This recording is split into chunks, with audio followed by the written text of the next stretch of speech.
Welcome to the Bunny Show, live.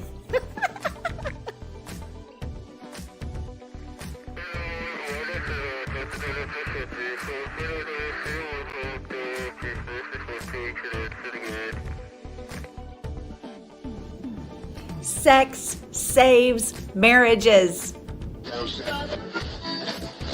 Some say I'm a goddess with both brains and compassion. I say I'm 20% girl brain and 100% fun. I want to help you navigate the labyrinth that is the female mind. If you're not having sex with her, what are you even doing? It's only too much sex when it interferes with your mission. What we're talking about translates not only into success with women, but into social and business interactions across the board with anyone. I want you to win in life, in business, and primarily in sex. I'm like Dr. Ruth meets Nina Hartley, except I only take my clothes off in public when there's tequila shots involved.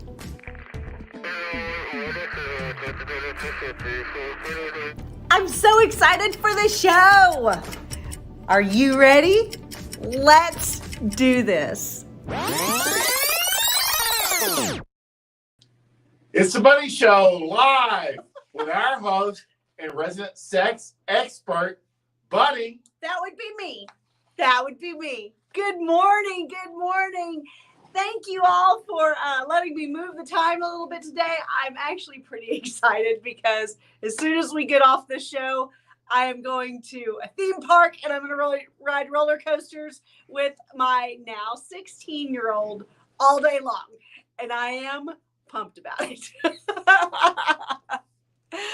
Oh, anything new? Oh my gosh, there's so many good things. So many good things. So this week, I want you guys to kind of put a pencil in it. We've got the Morning Hustle with Fort Worth on Tuesday morning. I am fucking loving this show. It is not only fun for me to do because, you know, my man is there and we always have a good time, but we're having a lot of fun covering a lot of the kind of current topics that are rolling around Twitter and YouTube and the things that are kind of top of mind for most people in the space of dating and relationships. So that has been a really cool show and has been a lot of fun to do on our end as well. I hope you guys have enjoyed it. You seem to be, all the feedback has been amazing and we appreciate that.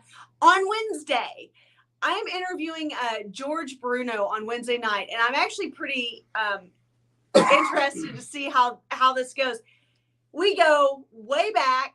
He has been a whole number of iterations on Twitter, and so it's just going to be fun to see like what he's doing now, where, you know, how he's evolving, things like that. Right now, I think his like handle is something like the breakup recovery bra. So it'll be interesting. So, you know, I always, you know, have a good time talking to George. So I'm excited to get him on the Bunny interviews on Wednesday night. And then daily podcasts, of course, you guys, you can count on us for that. And I'm sure I'll throw a lunch date with Bunny in there somewhere. I'm not sure necessarily where that's going to fit. Maybe Friday morning. So you guys let me know what kind of date food you want me to eat on for that show. Also, just right off the bat, if you guys are not on every email list that we have, I really highly recommend Worth Playboy's email newsletter, my Bunny report, as well as I've got a sex-specific email list now that's called Adult Education. So any of those that you want to jump in on, if you're not getting our emails, and always keep in mind, because of course they have links in them, but you know, they have all kinds of stuff. You might have to like seek them out a little bit, check your junk folder because, you know, they're just automatically sifted. Today, I want to talk about keeping sexual tension, specifically sexual tension, but I will say relationship tension, high by using jealousy. And this, you know, I feel kind of bad because girls will absolutely get their claws out over the use of jealousy to like keep sexual tension high, but at the same time we respond to it so predictably that you can't help but utilize it if you know it's of your nature, or if you want to keep the sexual tension high, if you want to make sure that she's not bored. You know, all of these things go into having a strong relationship that you don't have to fucking worry about, because a bored girl is as dangerous to a relationship as anything you can imagine. And a little bit of jealousy, a little bit of healthy dread will go a long way in making sure that that your sexual tension remains high and that your relationship remains strong, because the balance is there. Girls want a guy that other girls want. Period. If nobody else wants him, if nobody else is interested, she loses interest. So make no mistake, this is good for her and you. There's a reason why girls chase after married men. There's a reason why, you know, whenever girls get jealous or have a spark of jealousy, in whether in dating or in marriage, why they fuck him like a porn star that night. I mean, they are activated. Me too, are activated by streaks of jealousy. And so there's just a careful balance that you have to walk. So that's what I want to talk about today, because I'm pretty excited about it. Okay. The first key is I will say this is the most important thing that most men fail miserably at once they're in anything categorized as a relationship. Make sure that your partner is aware that you are desired by other women. And you can do this by not discouraging other women from flirting with you, from flirting a little bit yourself. You can do this by just relaying stories about, you know, some of your conquests. I always say that with Fort Worth, it was great when we were first starting out, because he would tell stories about girls as they related to what we were talking about. He didn't just randomly say stuff, you know. I mean, he randomly says a lot, but this is not one of those cases. He would tell stories and relay stories about other girls. Now, whether they were sexual stories or just like kind of whatever kind of stories. I can't even think of other examples, but he would talk about other women. And the way he told the stories, you didn't know if this story was from yesterday or literally from 30 years prior. You didn't know. And oftentimes, unless it was a specific sexual story, you didn't know if it was a friend of one of his sisters, or an actual like girlfriend or fuck buddy or something along those natures, something more personal. Sometimes the story may actually have been like his buddy dealt with that, and you know, he's passing it off as his story, because for the sake of keeping a little bit of jealous tension up, a little bit of that sexual interest up, and your desirability, these kinds of stories go a long way in making sure that women stay excited for you. And women who have a little bit of spark of jealousy, that is what is keeping them excited. A lot of girls don't even know that they like a guy until she feels a spark of jealousy. So remember that. If you remember nothing else from what I say this morning, right now, remember that a lot of girls, most girls, 99.999% of girls, 99.99% of girls do not realize that they like a guy until they feel jealousy. Okay, I can just end right now from that, because that's literally the whole point. That's the whole point. So from that point, just knowing that information, understand that all this other stuff comes into play so that you can spark that jealousy, so that her interest is high for you and stays high. This applies no matter whether it's a brand new romance or an established long-term relationship of some kind. If you haven't already, I would like to encourage you. I think this is the perfect place to remind you to pick up Fort Worth's Book of Dread. It is truly the best game technique out there, and it speaks to exactly what we're talking about today. It is a collection of writings from CHATEAU HEARTISTE, who was truly the best writer of this topic that you can have. So Fort Worth compiled an amazing collection of articles and posts over the years by CHATEAU HEARTISTE, by Royce, and it is fucking phenomenal. If you haven't read it yet, Dread saves marriages, period, end of story. We've got testimonials. We've got people who have gotten this book who have been like, this could have saved my last marriage, but it is saving the current relationship. It is that good. So if you have any interest in this topic whatsoever, pick that book up. I'd also like to encourage you. The second point that I want to talk about with sparking a little bit of jealousy is to make sure that you keep your own interests and your own social circles. So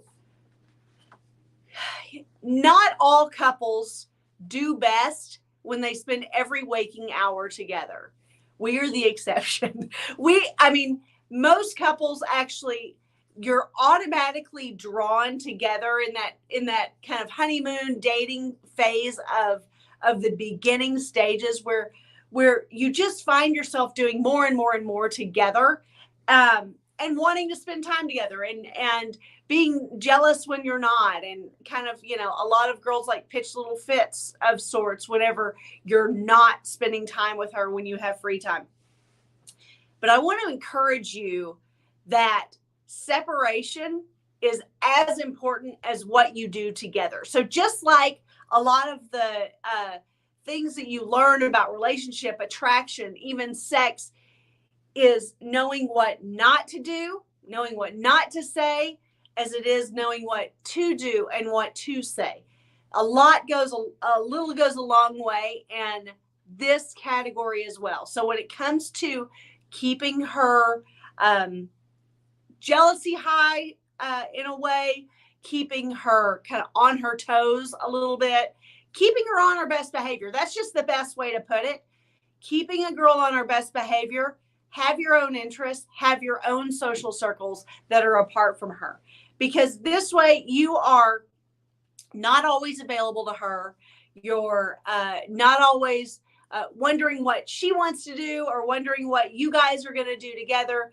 And you're not always having to also direct the show with dating, because like I always say, to keep the attraction high, you have to essentially continue dating for the rest of your life. So never start doing anything on the front end of dating that you're not willing and perfectly capable of extending for 20 or 30 years. What if it works out? You need to continue to do stuff.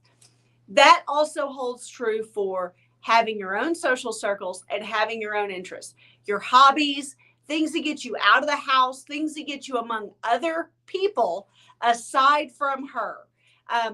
Not specifically things that you can do as couples with other couples. That kind of, some of these things, like, for example, I've got a girlfriend who she and her man have been riding with a motorcycle club, and it's a men's only club, but there's a ton of stuff that's done in couples. So this is a good outlet for them, because they ride together. He has stuff that he can do with the club with just the guys, but then there are also opportunities to all the girls, all the bitches, whatever you want to call them, the bitches, can ride together as well. So a lot of times on the weekends, they'll all be together, or it'll be big group rides where the women are included. But maybe during the week, maybe occasionally on weekends or trips or whatever, it's just the guys. And that's a healthy outlet for people to have. It keeps her tension high. What are they doing? I hope they're being careful. Literally, she's thinking about him 24/7 whenever he's gone on these trips. And you can guarantee before he leaves, she's fucking him like a porn star beforehand. And as soon as he walks in the door, she's all over him again. Her sexual tension has been held high by this little sense of jealousy, this little spark of tension created by him having his own interests. Now, you don't have to ride a Harley to have this happen. It can be golf adventures. It can be boating. It can be whatever your interests and hobbies are. It applies. Social circles and hobbies that are specific to you and don't necessarily include her at every step are critical. Be confident and independent. This is a huge one. Confidence is the number one factor that turns women on. And I even wrote a book about it because I want you guys that do not naturally have a sense of self-confidence and just comfort in social, in being socially independent in a lot of ways.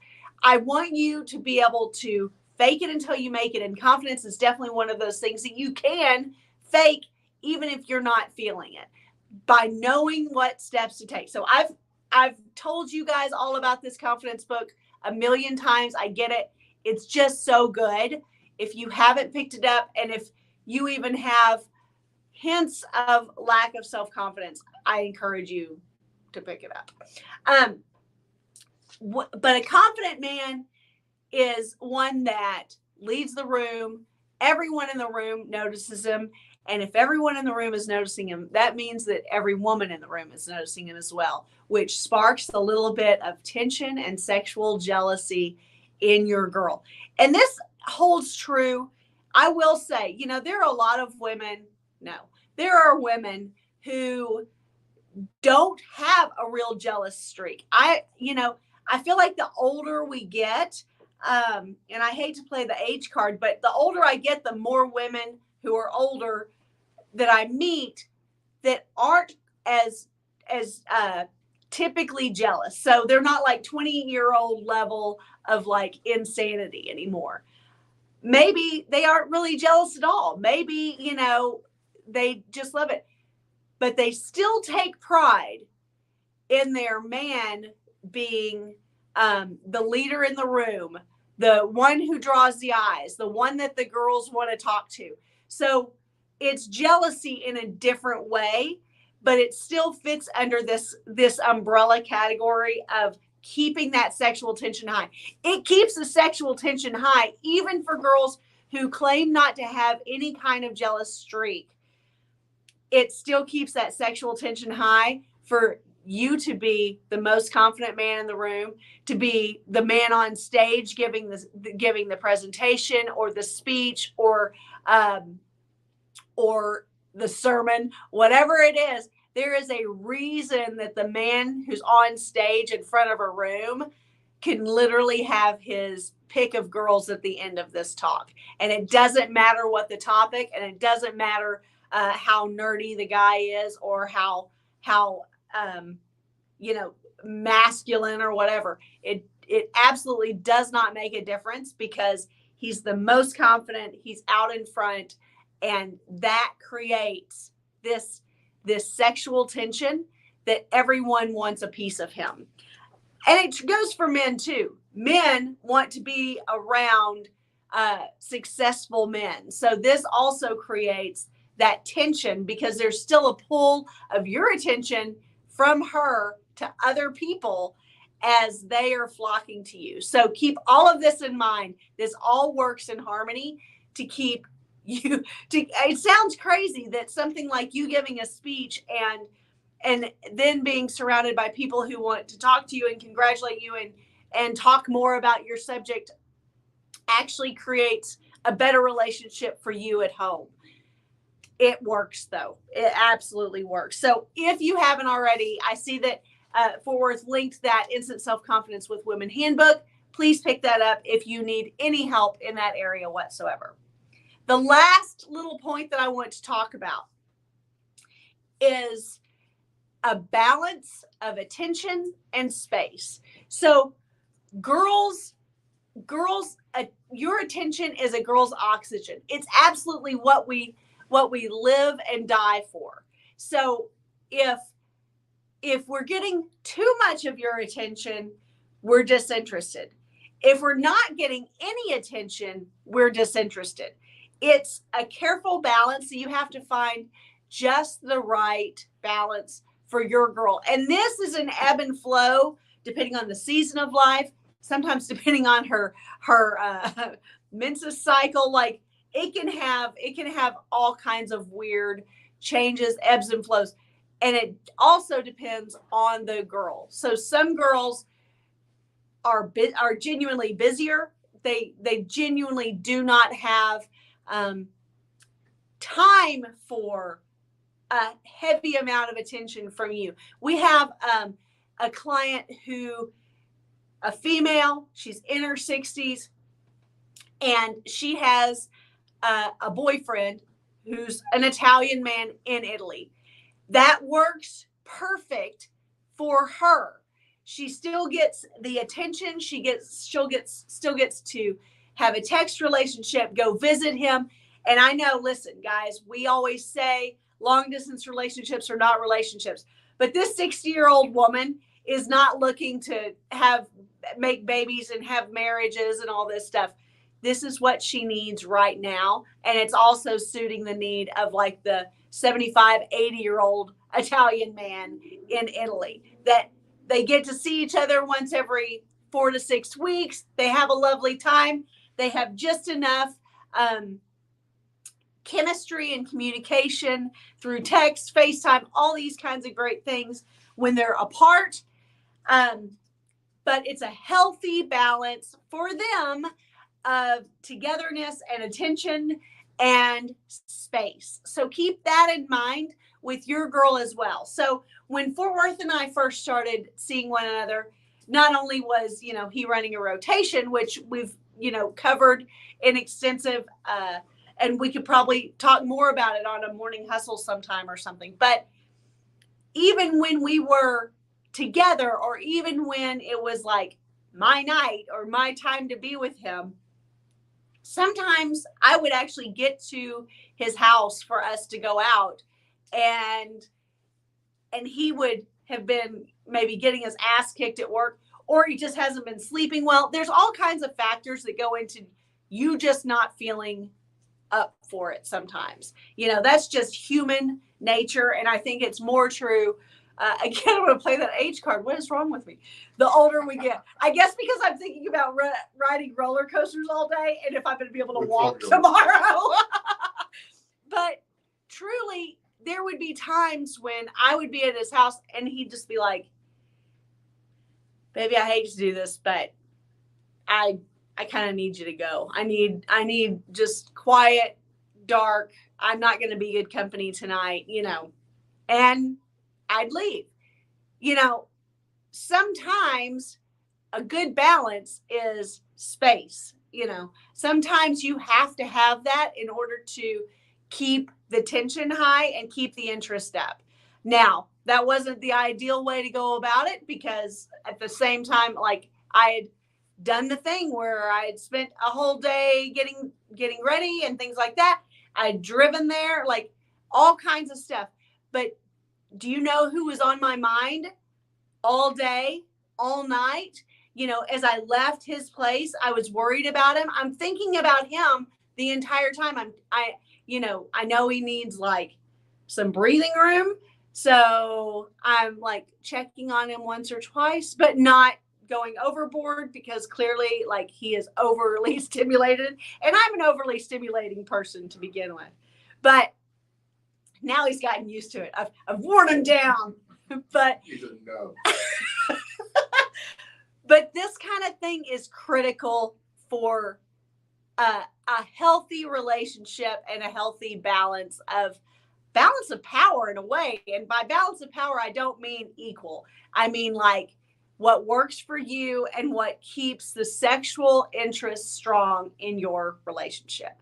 So, my goodness, all of this plays into making sure that the tension remains high in a good way, in a sexy way, because when you're apart, you're thinking of one another. She is thinking of you.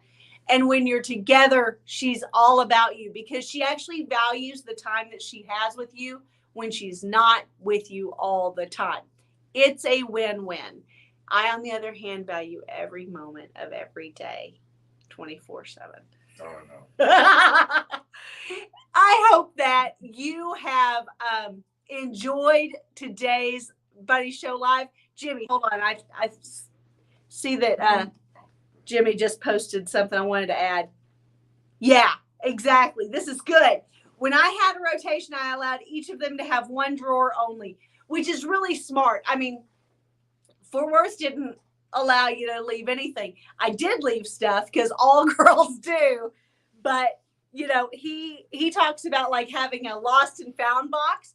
Super smart. Jimmy, I like this.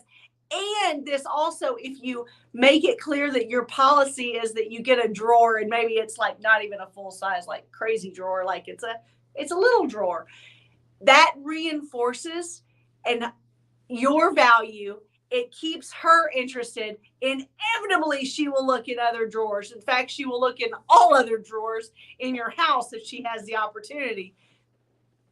And that's just a really good practice. So I like what Jimmy Dare says here. When I had a rotation, I allowed each of them to have one drawer only. I think that's really good. I do remember once I don't remember if I wasn't planning on showering when I was there. Maybe I wasn't planning on staying the night and did, or maybe I got, I don't know, cum in my hair and I needed to wash my hair before I left to go see my children or something like that. But I remember once showering at Fort Worth before we were quite so established. And I was like, do you have some shampoo, like some girly shampoo or something somewhere? You know, because I figured someone had left something. And he was like, no, I don't. A few months later, I actually found where one of your girls had left some shampoo. I was like, damn it, I needed that shampoo that day. Instead, I just rinsed. So a little lost and found, a little drawer action can go a long way. I got to where I was finding one other time, and then I'll actually get off of here. But one other story that we always laugh about is Fort Worth had given me some grief about like leaving some stuff at his place. And so I was like, okay, well, so I literally stopped leaving anything. I took everything back home with me. Yeah, not necessarily as rebellion, just like, well, if he's noticing it and it's bothering him, then I better not leave stuff here. Go figure. So the next time that I was over, we went for a bike ride that we weren't planning on going on. It was like a cold day. I had nothing to wear for an adventure ride. And I ended up having to wear nothing but Fort Worth clothes. I looked like a homeless man. And I mean, I looked like a homeless man. It was terrible. I looked awful. And he said, that was the most ridiculous thing ever. Why would you have listened to me about taking everything home? You know? So from that, I think that's kind of where I gained my proverbial drawer, shall we say. Started leaving stuff in the closet so that if I needed it, I would have it. But I always laugh at that. I mean, I'm surprised we didn't take pictures. I looked so bad. I looked so funny. So ridiculous. I remember that too. That was pretty funny. Anyway, I hope that this helps kind of just remind you of stuff you already knew. Know that vagina tingles happen when there's a little bit of tension and you need it. A bored girl or a girl who feels completely secure in the relationship, as counterintuitive as it is, actually dries pussies. So if you want to keep the sexual tension high in your relationship, I recommend a little bit of jealousy. It goes a long way. Now, guys, for you autists out there, if your wife is 4 months pregnant with your third child, really pressing the jealousy boundaries is probably not the smartest idea. But there are other ways to maybe, some of these tips still work to assert your value as a man and other people's value of you that also translate into her keeping her value for you high. So I'm not saying go, fuck around with other girls when your wife is pregnant with your third child or anything weird like that. So just to be clear, because some of you guys are weirdos and you read things wrong. All right. Until I see you again, I guess I'll see you Tuesday morning on our live morning hustle with Fort Worth and Bunny. So I hope to see you there. Thank you so much for tuning in. And thank you for rolling with me for 2 hours early today. It'll be normal programming next Sunday for the Bunny Show live at 10 a.m. Central. Thank you so much. I want you to win. Bye. I wonder if they would even know what to do if I didn't say